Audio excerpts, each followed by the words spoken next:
Hello, Rakhi. Hi, Welcome Amit. to welcome to the podcast. Um, while I have done some sort of an introduction for you, would love to hear how do you introduce yourself, or rather, tell us something about yourself.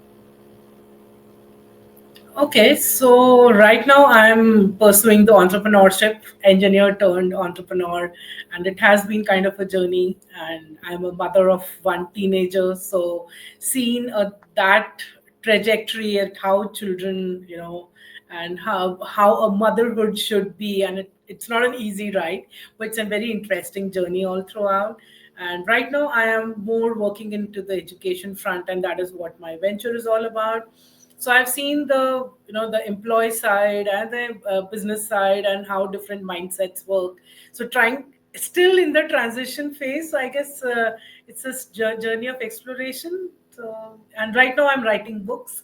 So that's being an author again is a very different understanding, a different trajectory, but I guess that's what the life is all about, exploring different things. And that gives you a very different perspective of yourself, that how do you fit in different roles. So yeah, that's what it is about right now.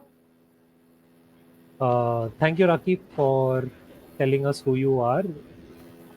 Basically, what I know about you is that you are someone who is deeply interested in STEM subjects and the education of STEM subjects. So I would like to hear a little bit about that. That how has this journey been, and what got you into this field? One into STEM, into education, and then bringing this all together into entrepreneurship. Okay, so STEM per se, I'm very interested in the maths part. So this is called M in STEM. So the maths part is very interesting, and I, as a child, I had been always intrigued about puzzles and thinking in a very creative way. And sometimes it's more of like I remember the times table. So in our school, every week we used to have a times tables test, and throughout all from grade 1 to 5, I always scored the top marks in that category. But the idea was I never learned times table. And when I see children struggling and parents being really struggling around, I'm times table, it's times table. I think why? And for me, when I went to the higher classes, it was like, okay, actually I was using the distributive law without even knowing the distributive law, right? Because as a human mind, we think mathematically. So I really love this part when Nike says that if you have feet, you can run, and that is what the human mind is. If you have mind, if you have brain, you can think, right? The way maths and other STEM subjects are taught in schools or are taught at the early ages, that is where the barrier starts coming in. Honestly, I had not very good teachers. I did not meet. In a way, that has become kind of, I feel that has been a blessing in a way, because that made me inner inner power became very strong in that way, that I did the things on my own. And as a human, you have that potential. It's just that we that's in the dormant stage, or that's not activated because we are more into the passive learning thing.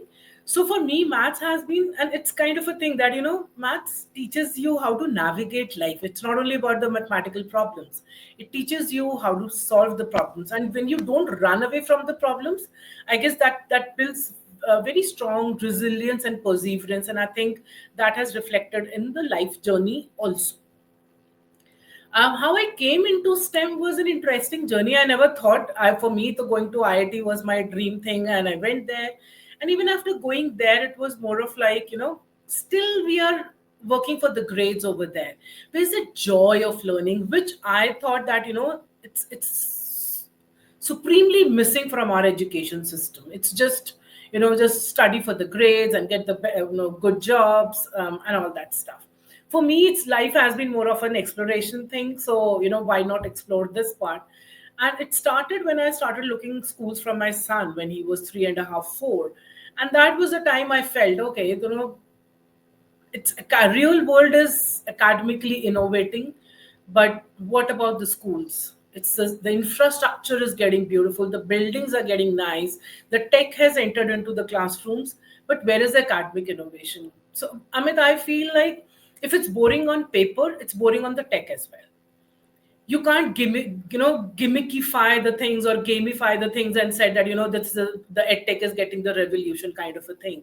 The revolution is basically when we start working with the children, and this is one, I tell in a lot of times that education is one place where nobody asks the students who are the product, who are the consumers, that what they want. We call it a child centric learning, but actually we do the adult version of child centric learning, and that's very different. So that is what I am doing in my current venture, and through the the reforms and things what I'm trying to do, that we adults have to put ourselves into children's shoes, that how they learn. And the world is going at a very faster pace. The Gen Z's, the new generation, is very different learners, but the policies and the teachers, the school administration, we all are thinking from our own perspective, not from their perspective. So that is where STEM is losing the place. Also, I feel STEM is meant to be the profitable subject, and that is why everybody pushes through the STEM. We do it for the sake of doing it, not because of the love of doing it. And that makes the whole difference. I keep on meeting a lot of parents. For them, for example, even if children want to go for subjects which are in the field of humanities, or the commerce, especially the humanities subjects, it's kind of an ego that my child can't go and study arts, right? It's more on like that science 12th tak, just study science and do whatever you want to do after that, or study engineering and then do whatever you want to do after that.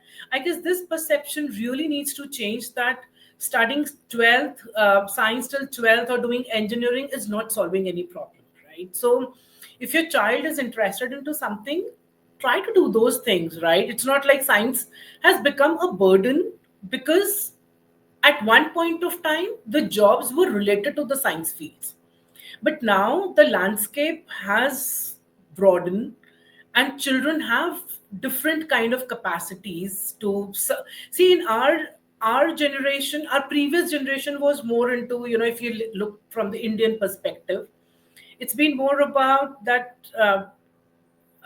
parents were in the surviving mode, right? Independence just happened, and jobs were getting created, and people had to fend their families and all that stuff. But they gave us a stable stage, right? At least our generation is in that stability. We are earning well. Then India is booming. We have enough things that we did not have in the yesteryears.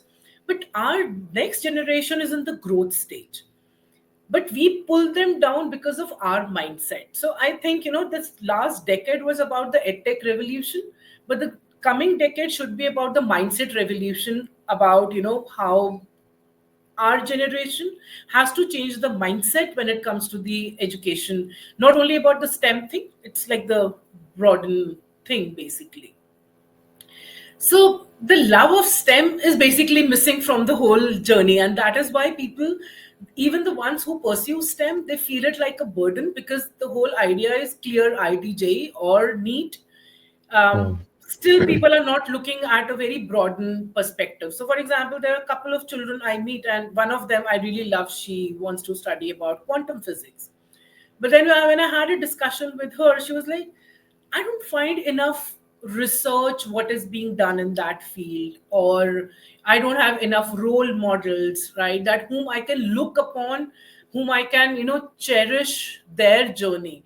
So I guess, that is also very much missing in the STEM field, that people, because they come from the research mindset, they are more into their rooms instead of publishing the things out there, or even if it's published, it's in their own circle, not coming to the next generation to look upon the things. So that is also one missing thing which I feel. Amazing. Thank you, Rakhi. The uh, the thing that I actually took away from what you're saying was that, um, while there is a The reality is that STEM is a very interesting topic. There is no interest generated in the topic as time has gone by, right? And it's now being done for the sake of doing it. I remember the time that I was growing up, the reason I took up engineering was because my father was an engineer, and I did not think that there was any other route for me to do, right? It was, I would say, um, for me, I chose this because I didn't see any other route that was there. And then the the bias became even stronger when my parents told me or strengthened that bias that this is the only way to go, right? And I see that happening, or I used to see that happening a lot, where parents were very gung ho about pushing children into STEM or STEM based subjects, for them to have stable careers rather than see whether this is the inclination of the child himself or herself, right? Yeah. So that is something that for me, that was a very big takeaway, where the love for STEM is missing. Either uh, as a society we have lost it, or basically because of the allure of money, or Yeah. allure for not for the academics themselves, but the allure of the career path that is coming their way or maybe there in the future.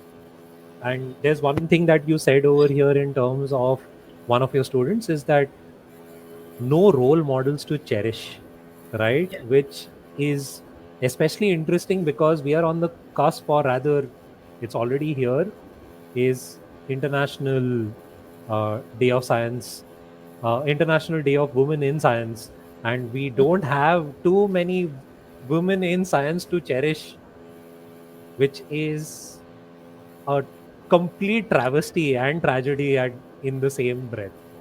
So Yeah. I would like to ask you about that, because growing up, I went into engineering, and I could see that in the class of 40, the skew was very divided. And that was like almost 20 years ago, where I was in engineering. There were three girls in the class of 50 in mechanical engineering. It was a little bit better in computational engineering, slightly better in electrical, but nowhere near parity or equality. Nowhere Right. near that. I want to ask you, why is that? Okay. So, what I feel is one thing is our career choices are so limited. If you're talking about 20 years back, right? At that point of time, that courses were chosen according to the career, right? And even if you talk about even 30 years back, right? There were even fewer women in the engineering fields, basically, right? The profitability of job is one part, but when you look at the women profitability, and I'm being really honest, seeing the ground reality, the marriage prospects, right? That now, because the boys are engineers, they are getting that package, or so that is why the demand in the society becomes higher. The next generation started happening that, okay, now for the girls as well, that if they are engineers, the market prospects become higher, because now the girl is earning the same way, right? Also, the literacy rate and all the education reforms which started happening, especially with the girls parents, which has gone a little higher, and girls parents came to that awareness that our girls should be educated and they should get the best education, right? Still, but if you see from the mechanical perspective, the jobs mostly go into the factories or in the infrastructure or in the industries, right? Or in the automobile or whatever, right? Still, it's a field job. Um, For women, it's mostly seen, look at the safe jobs basically, right? And even if at the early stages you might work in your engineering related jobs basically, later on it is seen as that even if you have an engineering degree, you can become a professor, you can come back to the teaching thing. So now it has become that from the school teaching, that pehle ye hota tha ki, like, from that the girls would do the BA, B.Ed or MSc thing, B.Ed, and they'll come into the school thing. Now it has become, okay, go to the next level. It's like upgrade version, go to engineering and then come back to the teaching part, right? So for women in Indian society, there are very few parents who let their daughters go and pursue their careers full fledged. It's mostly like what would happen after the kids. So start pursuing something which is safe. So that safety, which is fetching you money, is the kind of mindset what most of parents have from both the sides. It's like after marriage, again, the husband would also start pursuing on the same, that uh, you have to take care of the kids. That becomes very default thing. And then and it's not only about the science thing, it's actually about any professional career, right? Be it doctors or lawyers. There's so many doctors who were so good at their medicine at their peak stages, but after the kids were born, they have to take the backstage, right? So it's for women, I guess, that has been the major perspective in Indian setup, that they have to choose the safe career, even if they choose the professional career, STEM or non-STEM. So that is why the ratio disparity, I guess. So what I hear you say is that because of future prospects, um, the the choice of careers that may not be able to come to fruition completely are less favored, right? Yeah. Is that what you're saying? That basically, in terms of especially engineering, uh, I wasn't really saying about that mechanical engineering versus electrical or computational engineering.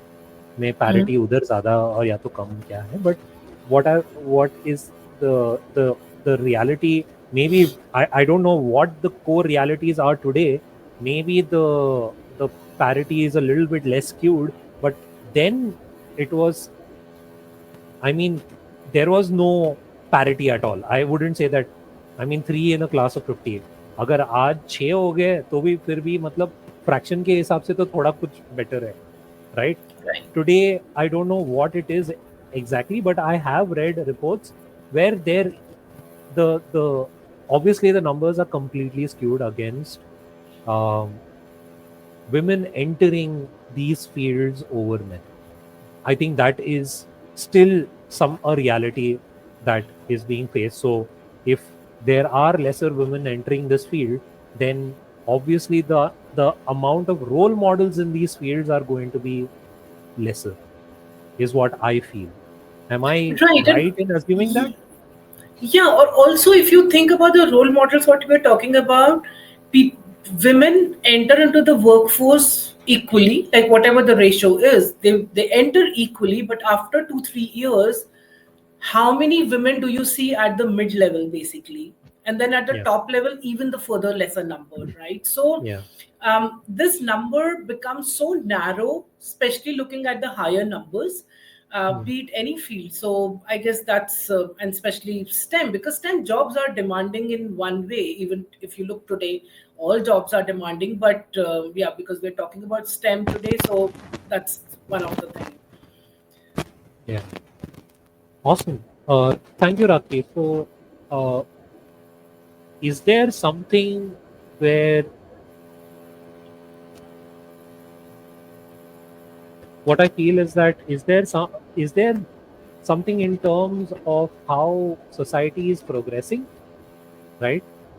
Especially in like education of people, parents, where it can be more favorable for women to enter science or mathematics. कुछ हो सकता है क्या ऐसा? I think that's what the whole point is. The way, first of all, the way STEM subjects are taught, it's very dry.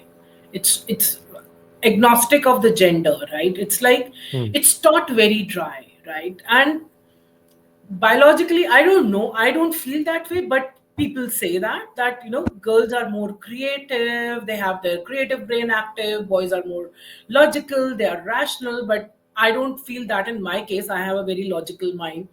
But if we join these two Siamese, if you look at the brain also, the left brain and the right brain, right?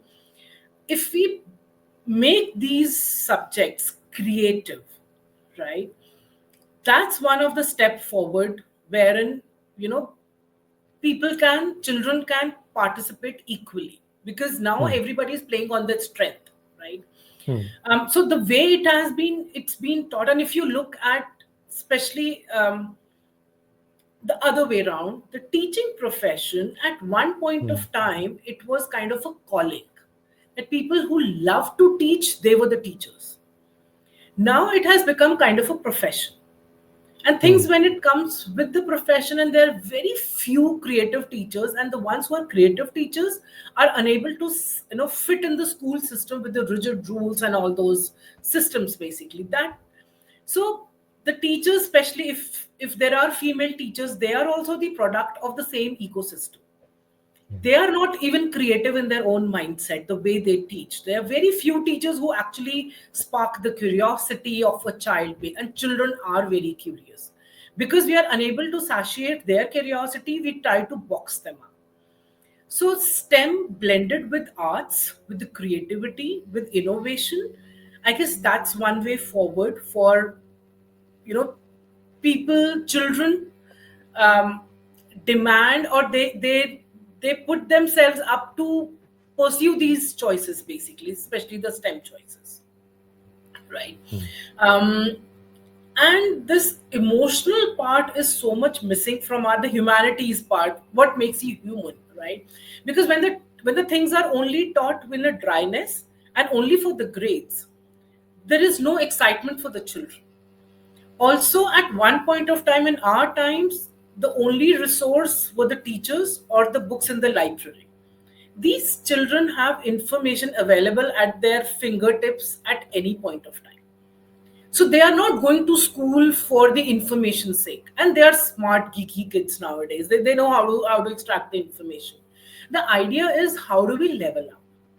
And that level up can only come when you introduce arts and humanities into the emotion, the community, the children. Those think. So I design thinking classrooms in one way, that this is the way actually classrooms should change, so that people, boys, girls, they start looking STEM as a beautiful, stream of discovery. This whole discovery and curiosity and innovation, which is missing from the whole system, in a way. So I guess if this things comes into picture, STEM subjects would become really interesting, and more girls would pursue it, even if not for the career choices, but just for the sake of taking it up, for the joy of the whole thing, basically. Hmm. Also, Oh. these subjects are again taken as the subject, not as something problem solving or something related to the real life applications. Hmm. Because it's mostly, this is one question, but most of the children ask in the class, when will we use it? Because when you are not seeing the usability of something or applicability of something, you tend to lose interest in that thing. So how to integrate this knowledge into the real life, that's one of the challenge what schools should take up at the early stages to build this interest. Amazing. Thank you, Rakhi. Um, I also want to ask you, I mean, in terms of like education towards parents, right? To like support not just guys but also girls to, you know, be introduced into STEM, right? Because there is this saying that at least in India, where we say um, medicine is for women, engineering is for men, Yeah. and I just feel that that is such a I don't know. I mean, I feel sad just thinking about it.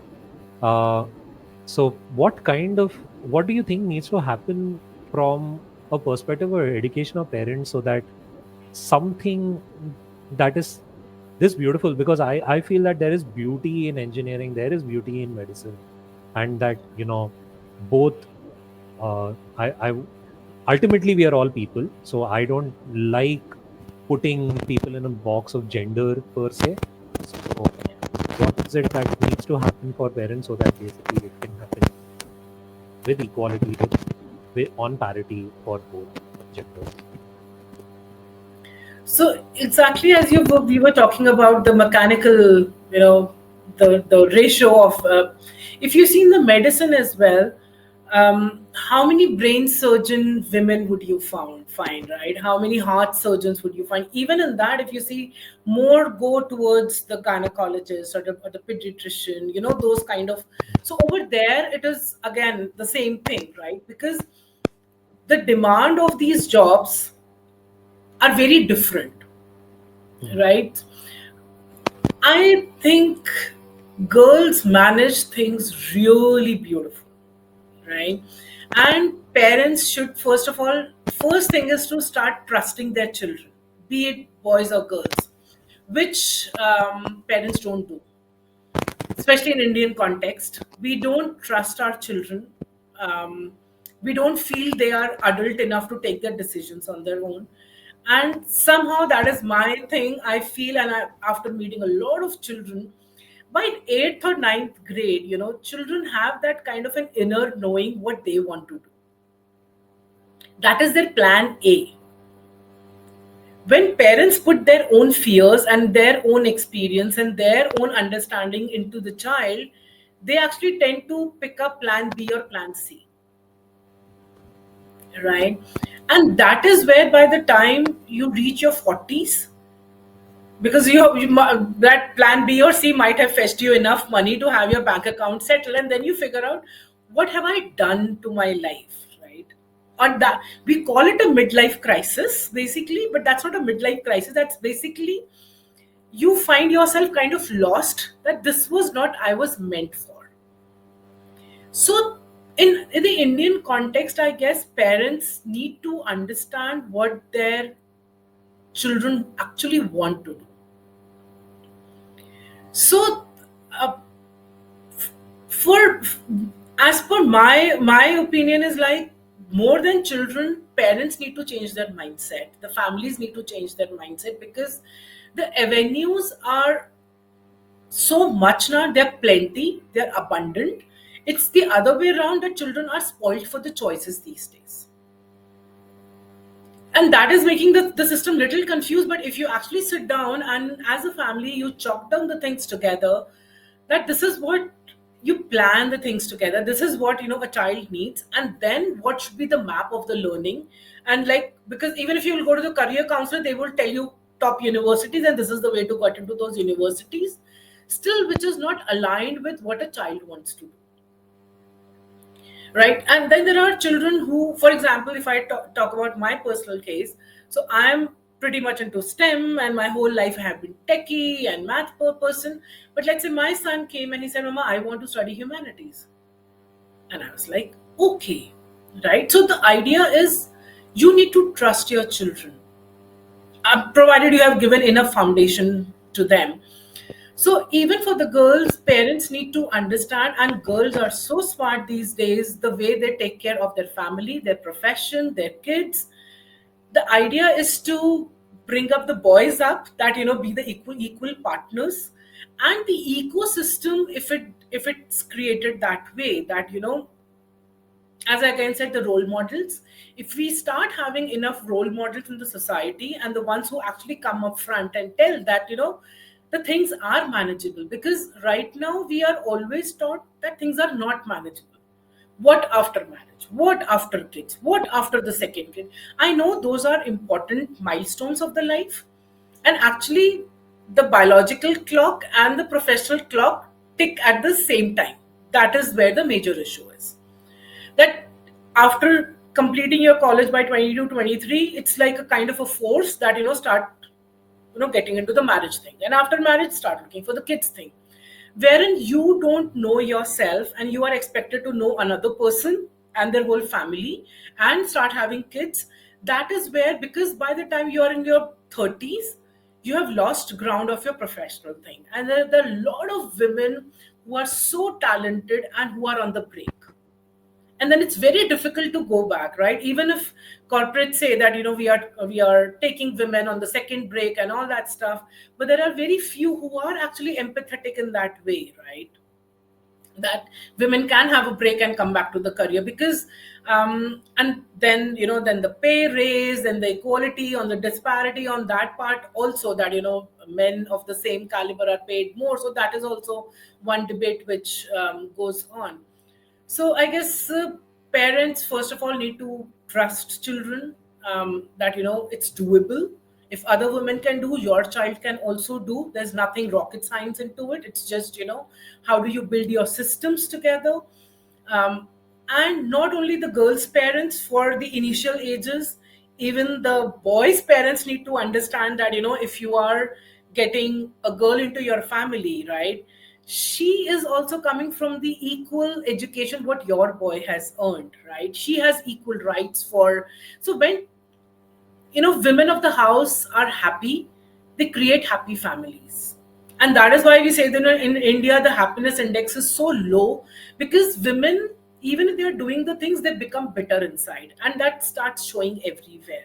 So I guess this is the time where India is booming, and families need to uplift themselves with a different mindset altogether, that girls are there to make the mark for themselves and for the next generation, for the economy. There is so much to do. I mean, just because of the home chores fuss, we can't let our talent go away, right? There is so much women can offer, and with their um, own mindset. Because when I look at the business as well, the way men do business and the way women do business is a very different ball all game together. Let them do, let them flourish their life. It's one life. Why it's only for men, right? And why not for women? So equal grants, equal choices. It's a choice of a woman. She doesn't want to do a job, and that also should be well communicated. But when things become forced, then it becomes bitter, right? So I guess that's where families from the both sides and the boys. So this was one time my son asked this question, that mama, if you see in our classroom, girls are toppers, right? The first 2 3 ranks are always taken, because girls are laborious, they study well, they're organized. Boys, mostly they study on the fly and all that stuff. But mama, where do these girls go?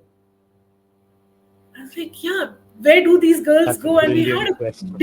deep discussion. So if men of generation, they start changing and they start looking their partners actually equal partners, right? And they it's your home also. You need to also participate. It's not like that you working in the kitchen should be taken as something privilege or something, right? So it's like if you both are educated, you both can do the home chores together, or hire the staff or something. But then the idea is to let both the partners grow, inspire each other. And because I've seen where women are working, the next generation becomes even more, you know s- although I feel in at some places where both the parents are working, um, sometimes children get lost in that journey as well. Yeah. So it's important to strike the balance, that who plays role, what role at what point of time. So it's like a system. You need to systemize your family basically.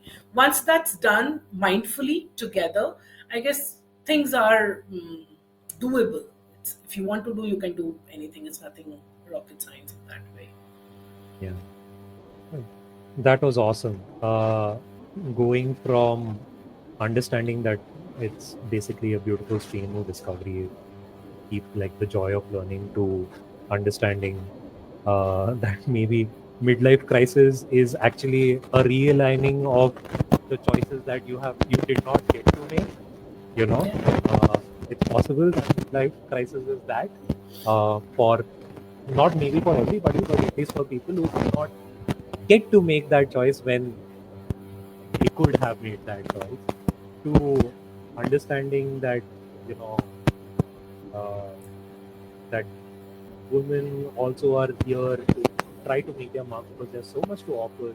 And I loved the question that Shav asked, your son asked, that where do these women go?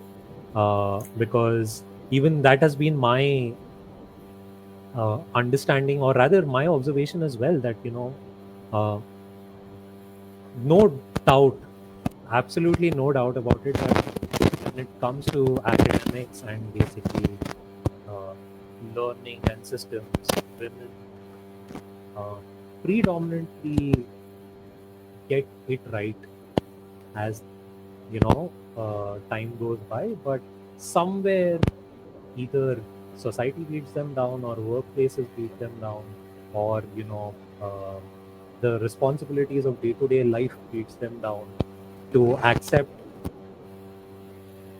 ground realities. And then there is choice, where I don't think that it doesn't need to be a choice. Why should it be an either or? It can be both. Yeah. I just feel that maybe there, uh, in home, at work, there can be a harmony that can be provided, support system can be provided for this thing to happen, so that in in in hindsight, these role models, more role models are created. So I want to ask you, Raki, since we're like on role models, who have been your role models growing up? Were there any, especially from a woman centric perspective? Women centric. While growing, I used to really look upon Kiran Bedi. I Mm-hmm. That women really fascinated me. After that, the political reasons went like, okay, so the ideologies went different. That's a different thing. But I really loved, the way mm, she was like a fearless woman, right? And that is what I really loved about her. That just be, right. It's like, you are, when you are doing your duty, it's the gender should not play the role, right? And this is what I feel. So yeah, professionally, I mean, she was one of them. Another person was my grandmother. I really looked upon that lady throughout my childhood, and she used to.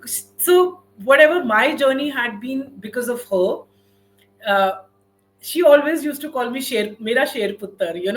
That one word, that one anchor. Anytime I come down in my life, I guess. But honestly, Amit, I feel our grandparents' generation, the ones who were parted from Pakistan, they have seen those partition phases. Those women were very strong. If I look at my maternal grandmother or my paternal grandmother, those were very strong women. In fact, it's my experience that the second generation, my mother's generation, somehow are sort of fearful mothers. I don't know why. And this is like, I've started looking at the patterns that our mothers have become very complacent. Even they were the housewives, but their way of doing the things was very different than our mothers did the things. So I don't know, I'm not generalizing the thing, but this is kind of thing I've seen in my family and people around.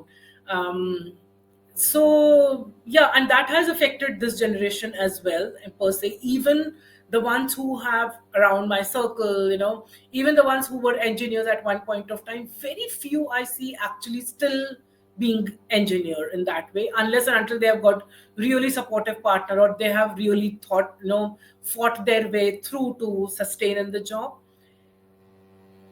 There's another thing, sustaining in a job, that okay, you are not taking any promotion, you're not leading the way, you're just settled to a bar, just so that you're getting a good paycheck by the end of the month. That is one way of doing the career thing, right? The idea we are talking about is growth. So women in that growth stage are very few. So there are a lot of people who are still engineers and fetching good salary part, right? But how many of them are risking the things, thinking out of the box, going to the next levels?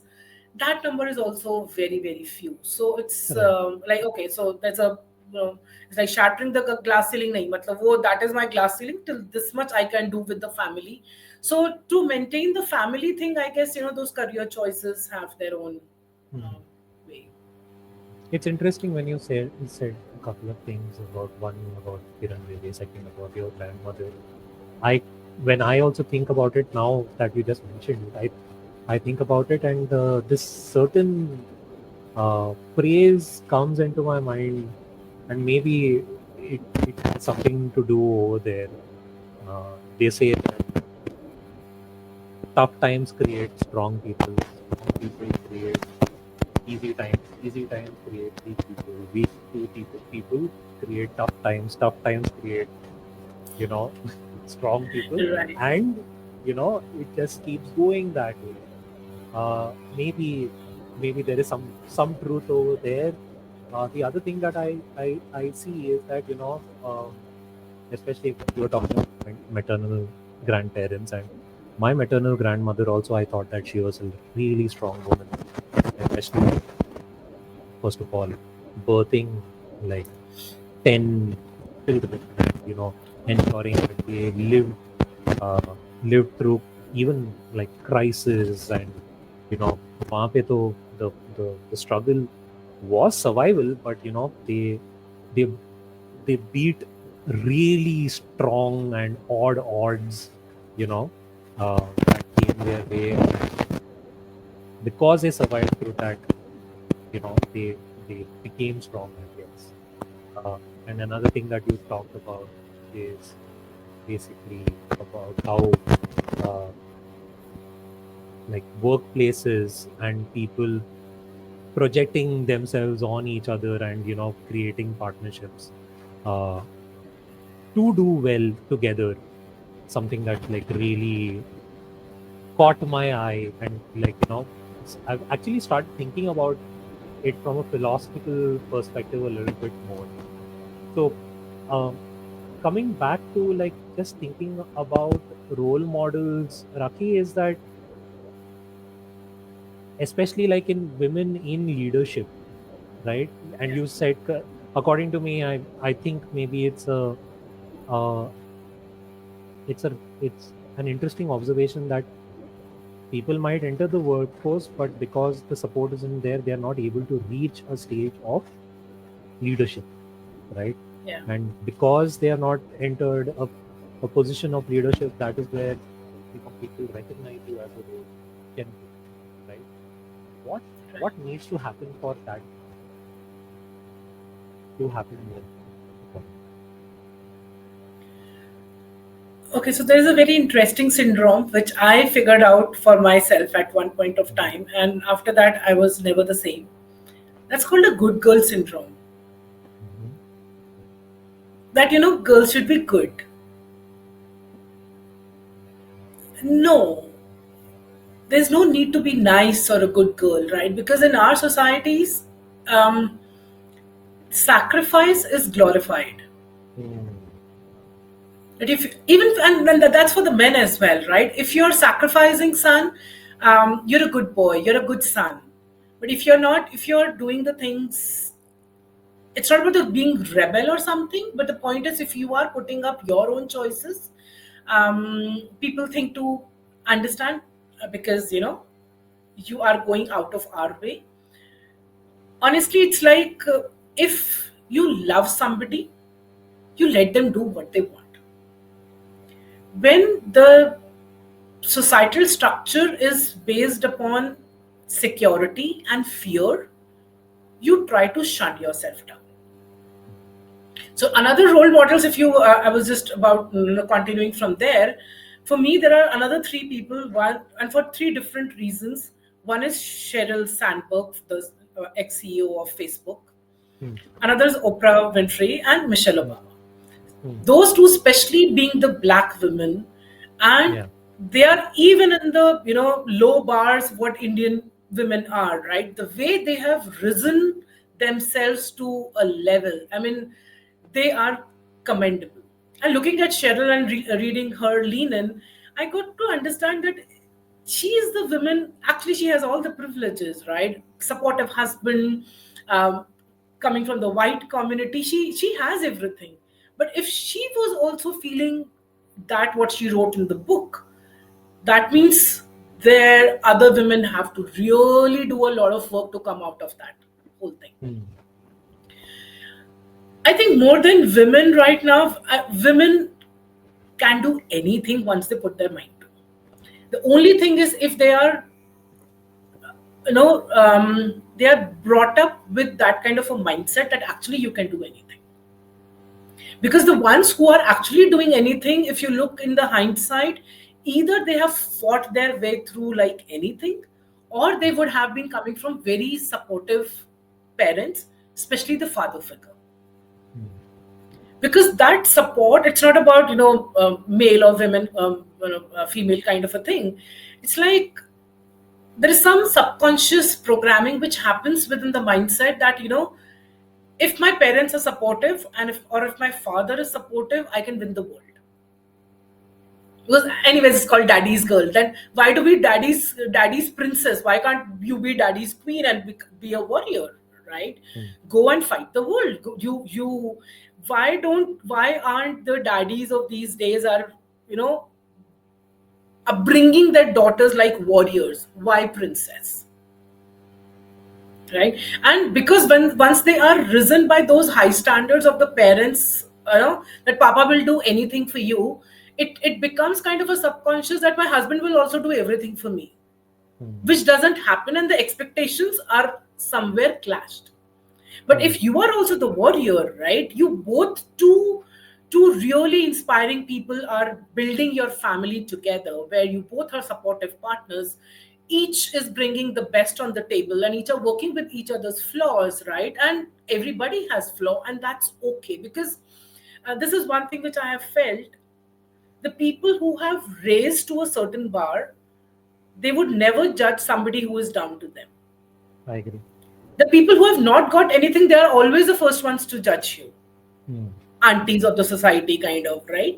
So the whole idea is, if somebody would have walked that path, they know the struggles, the obstacles of that path. So it starts right from the beginning, right? All those, it starts actually from those pinks and blues as well. Pink for girls and blue for boys, and then the kinder joys of those things, and the toys of the same thing. No, my if my son wants to play with the dolls, he's allowed to. If my daughter wants to play with the cars and the guns, it's okay. It actually starts right from the womb itself. It's not like at the later stages. It's a very Hmm. subconscious thing which starts playing the role from the very beginning. And then girls starts to, even if they would go to the best of the schools, but in the hindsight, okay, these are the professions which suit me, kind of a thing, right? Hmm. Instead of becoming like, oh, I know I can go and get that go-getter kind of a thing. That still the college days, right? Or maybe initial years of your career. But then very few of them really sustain it. And the ones who sustain it, if you look at them, they might have gone through that journey of the roller coaster thing and they survived. And actually, a lot of women can survive the given, the opportunities of the same. Even if you Hmm. look in the sports and all, the women who have risen, they have gone through a lot to come to those stages, basically. Hmm. I agree. So, considering like you were talking about how people go through a lot of challenges, lots of odds, and they have to beat those odds to overcome. As they overcome them, they basically either are brought down or they basically emerge stronger. So I see you, Raki, as one of those people who had those odds, beat them, and emerged stronger. Right? I want to know what exactly happened in your past where, you know, what were the odds that you had to beat to be where you are right now? Okay, couple of them. So, okay, so that was pretty intense for me. One thing, my mother was very clear about the fact. Um, that you will never do engineering. Because she comes with the notion that the girls who do engineering spoil their own home. So even if you want, you can get the best of the education, but never engineering. And for me, it was going into IT. So for me, going into IT was not a family pressure. It was like an innate thing. बचपन से क्यों तब तक IT का नाम भी नहीं पता था, but somehow it was like I had to do engineering and I had to go to IIT. Nothing less than that. Never thought about anything else. So that was one thing which kind of was my north star growing up. And by ninth grade, I was like very sure I'm not a coaching kind of person. I'll go for a tuition or something. I'll study on my own, and I know 4 years is a good runway to study the things. But and I used to wake up at 5 o'clock in the morning and used to go to my backyard hiding from my family that I've started preparing. But 10 days were those best days of my life. So I guess a lot of women, a lot of girls of my age would have dreamt those things. You watch in the movies, you talk to people. There's so many of them. When you that okay, so that was for me. And 11th day, she figured out that she is doing something nasty. She wakes up at 5 o'clock and we had a big fight, and she tore my books. It was like a big drama in the house, and that was the day. I was like, I was getting grades in school. So the prime time of your life, you have just let it go, because now you're only focusing on the grades. There's nothing more to look for. So the restrictions were do whatever you can do best being in the same city. So okay, so BSc and MSc. Okay, so I did my MSc maths and all, but still there was a kida. I guess what you are meant for. No, the universe plans the things accordingly. So I went to IIT Kanpur for a project at that point of time. It was a 6 month project, and over there, when I was in the same hostel with the students who were BTech, MTech, PhD, and that was only one thing which came to me, that what do these girls have that I don't have? Just that my parents are not permitting me. And somehow that happened. I came back and I shut myself. There were 5 months left for MTech, so you have gate for that entrance. So I guess you have to really stand for yourself, and from where that strength comes, it's all the inner strength, and I guess we all have that.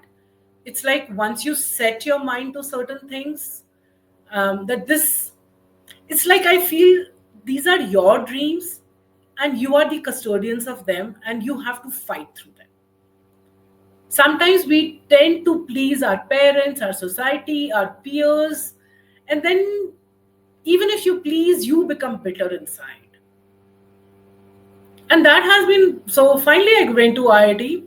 See, the idea is, I really like that thing. I was watching a series few days back that there was a teenage girl who fell in love with a boy, and finally they somehow met, and she found that that boy was literally, not at par. This girl was so learned and all that stuff.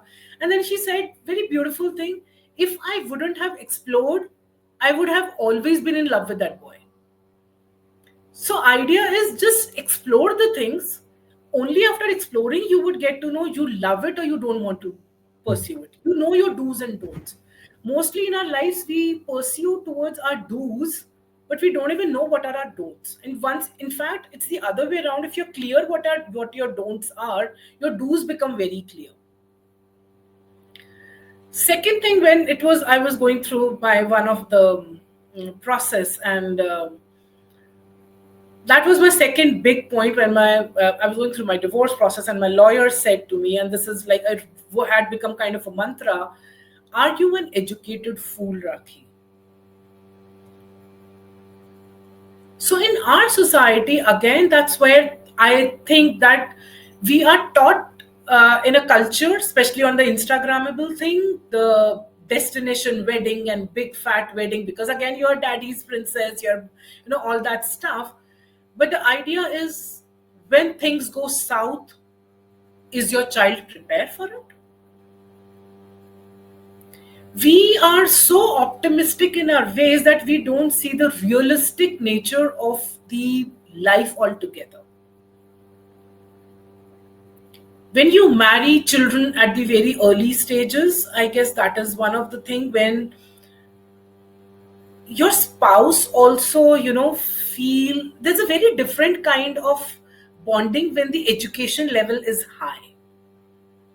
And education, even if you don't do a job, your education is always your backup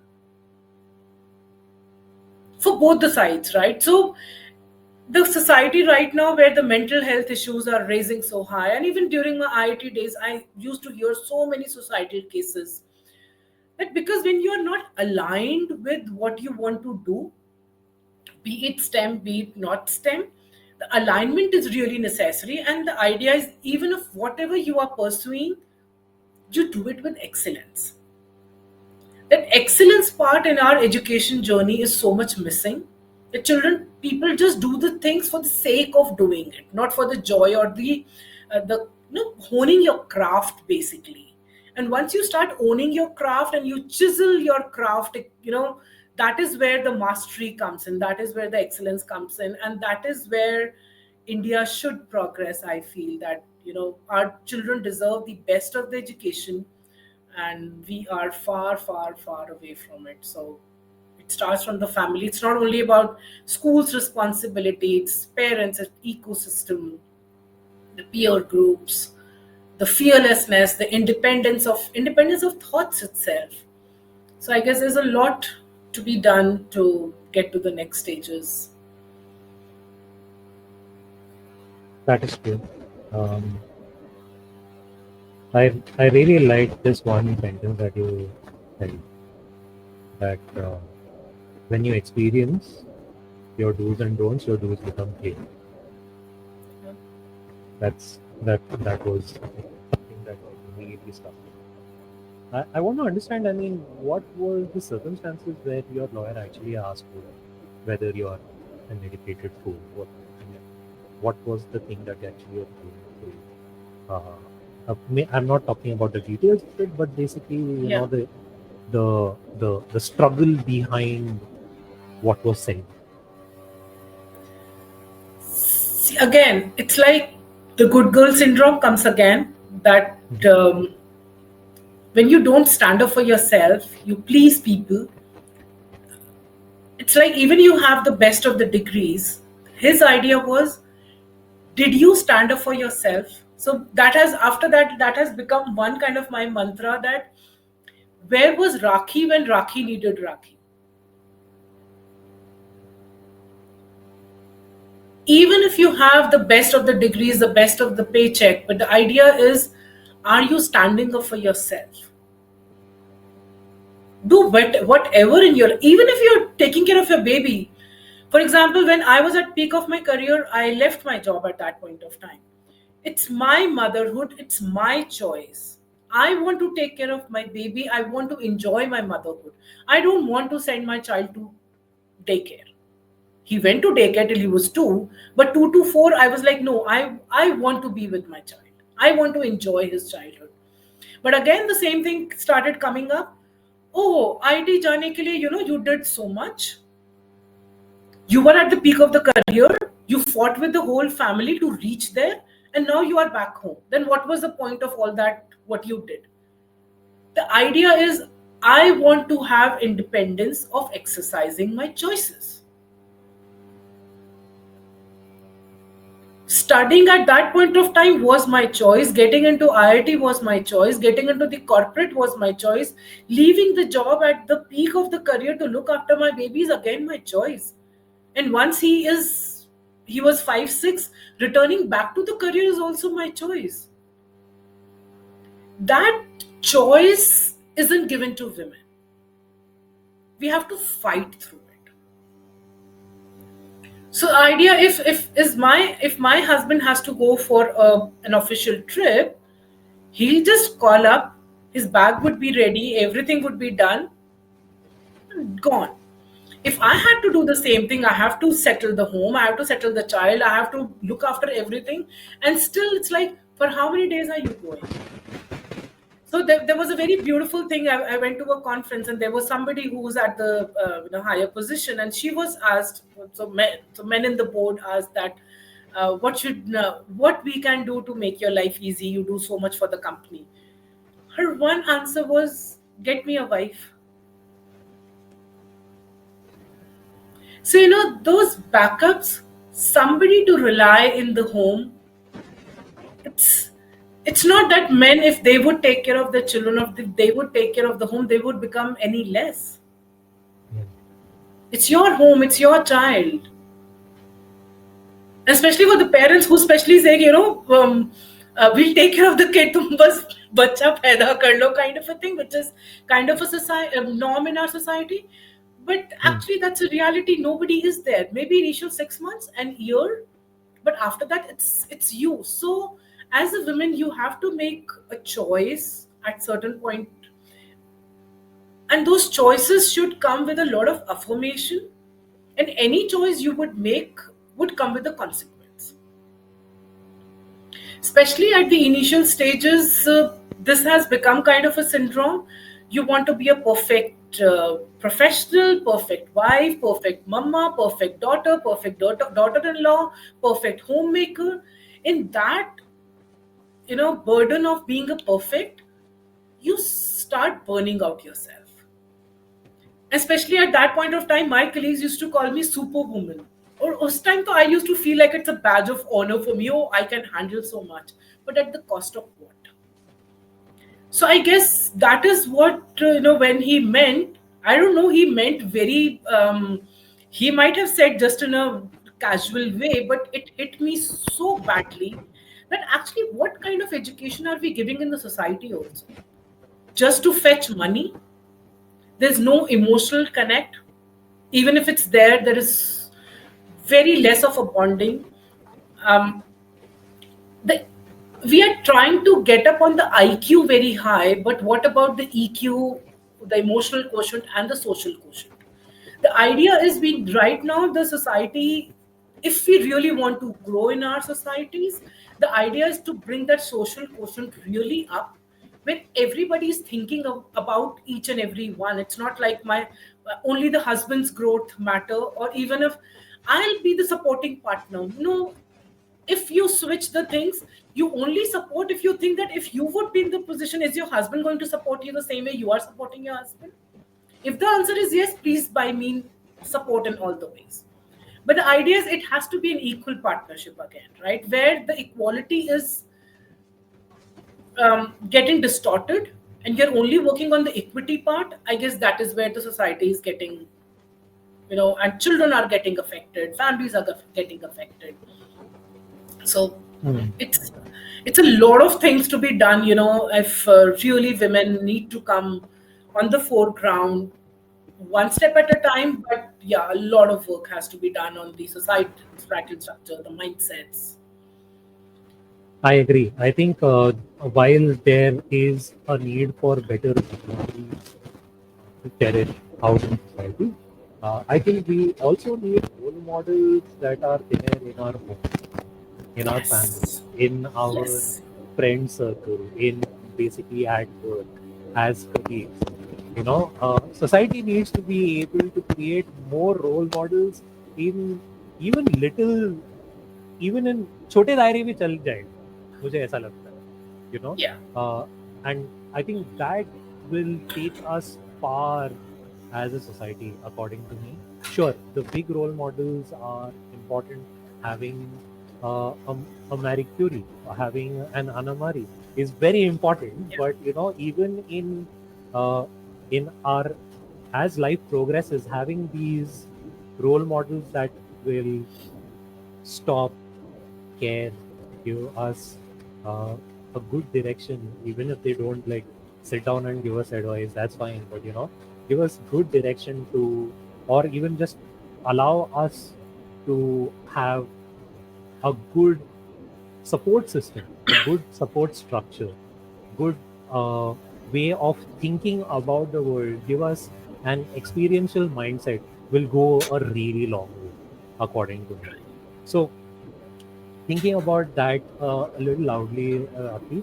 I just wanted to ask you, perhaps, uh, in hindsight, what do you think is something that, if you were the role model, right? I'm sure that you will be soon, right? But in case that is already a reality, what would be your message to people in getting more women to the forefront of science, of STEM? For the women, it's like I would love to say be the hero of your own journey. You don't need to be a side supporter of somebody else's journey. Be the supporter, but have your own story as well, right? That's worth telling. Even not like out to the world, even to a small set of people, but if you even inspire a few of them, your life is worth living, right? That's what I feel. And for the STEM thing, I guess, it's such a beautiful subject once you start exploring. Profitable, of course, so make profits also out of it, get good jobs, because your jobs mean a lot to your children, to the society, to the next generation who is coming and who is looking up to you. I guess that is also one of the reason where women who are actually doing really good still, again, the mindset, the subconscious, not even the conscious mindset, they might appear confident from outside, still in subconscious there is some sort of self doubt or fear which cripples. Even if I talk about myself, even in the hindsight I might be doing a lot of work, but when it's like out there going on the social media or putting up myself, and I, why to do it, right? Like, क्या ही फर्क पड़ेगा?